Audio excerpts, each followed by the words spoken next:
Recurring payments are a free feature built into every full Gateway account and can be found in the main menu of your merchant control panel along the left of the screen. Recurring is split into two sections, subscriptions and plans, and it's important to know the difference between the two. Plans are the rules for how you would like us to charge your customers. It's the how much, how often, and for how long. You can create multiple plans and custom plans as well. Subscriptions, on the other hand, are for your customers. Think of them as your subscribers. As an example, you can set up a plan that charges $10 every 30 days for 12 months. Meanwhile, a subscription could be John Smith or Jane Doe, and they are going to be subscribed to a plan. Let's go ahead and create a plan first. So I'm going to go here to the Add Plan link, and when I click this, I'm taken to a page where I can enter those rules. As I said, how much, how often, and for how long. So let's do that $10 a month plan. I'm going to enter $10, and you can choose to charge the customer every X number of days or on a specific day of every 1 to 24 months. I'm going to charge the customer every 30 days. And then how long would you like us to charge the customer? You can charge until canceled, in which case they will be charged until you go in and manually remove the subscription. Or you can charge the customer in a certain number of times. For this example, I'm going to say charge until canceled. Finally, you have to give the plan a name.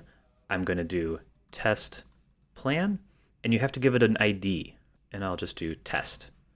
The plan name is what you will see in your list plans as what this is described as, and the plan ID will be used for QuickClick and API if you're using either of those methods of transactions. You hit save, and the plan has been added. If I go to my list plans over here, I can see there it is, test plan with a plan ID, the billing cycle is listed, and an amount. Perfect. So now, if I click into the plan, I can see the rules set and I can change them. Right at the top, I have this red text that says this plan is not used by any customers. Let's fix that. Let's make John Doe a subscriber. So I'm going to go over here to add subscription. I can add a credit card or an electronic check on file. I'm going to do credit card. And from here, I just need to enter the customer's information.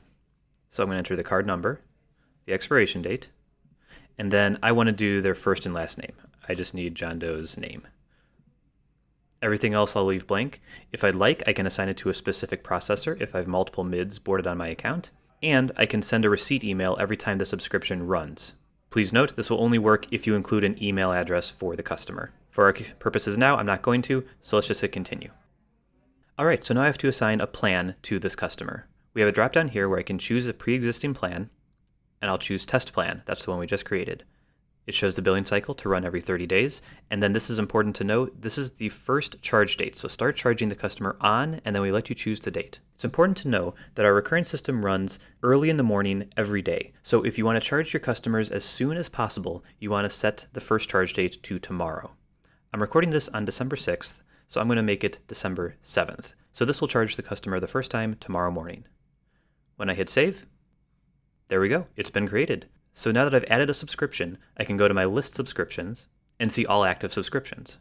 I can see John Doe right here. They're on the test plan, their card info, when I created the subscription, and how many payments they have run. I can click into the customer at any point to view the information on their subscription, to make edits to any of their information on file. And at the bottom, I'll see their billing history. There's no billing history for this, but if the customer had been charged previously on this plan, those charges would show here with links to see those transactions in full detail. Additionally, if I go to list plans, I can click into that test plan again, and I can see in the red text, this plan is used by one customer.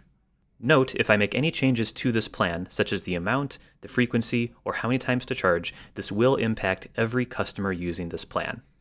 If I would like to delete this plan, I'm no longer going to use it, I can hit the delete button up here. This informs me the recurring plan has been deleted, and it's telling me that I have people subscribed to this plan still.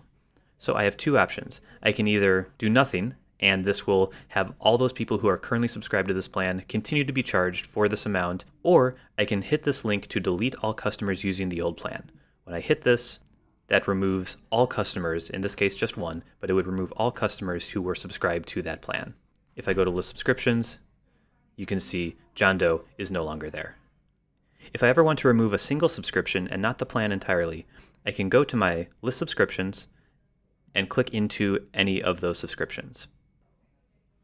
Right at the top, there is a delete button, and when I click that, the customer will be deleted. If I hit OK, they'll be gone.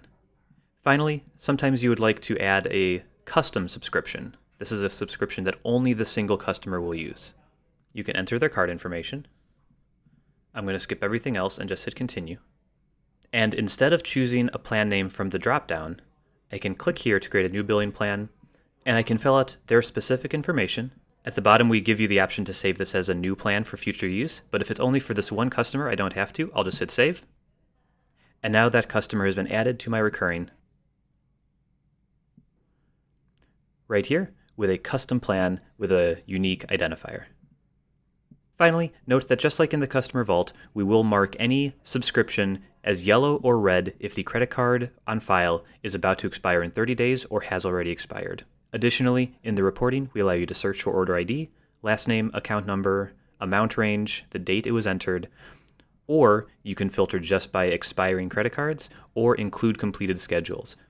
If you do not check this, any customer subscription that has been finished will not show in this list. So you want to make sure you check that if you want to see completed subscriptions as well.